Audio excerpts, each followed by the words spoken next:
Hi friends, I'm Tilak. You're watching Tech Made Me Unique, and today we're just going to see how to set a timer for your TV on your Xiaomi Google TV. And if you are new to this channel, make sure to click on subscribe and below we just quickly get into the video. How to set the timing for your turn off your display on your Xiaomi Google TV.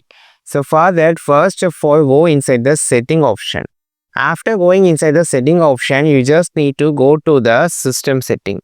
So go to the system setting. Then here you have to go to the power setting. So just swipe to the bottom section. You can find option called power and energy. Click on this. Now here you have this option called energy saver. Click on this. Actually turn off the display. I just set it as a never. You can just turn off the display. Timing can be changed to 15 minutes, 30 minutes or 1 hour, 4 hour, 8 hours, 12 hours, 24 hours. So you can just change this turn off display after some time if you just need it. Before setting this setting, we just need to make sure you just needed this setting or not. So this is a educational video, so this can be done by using this particular setting.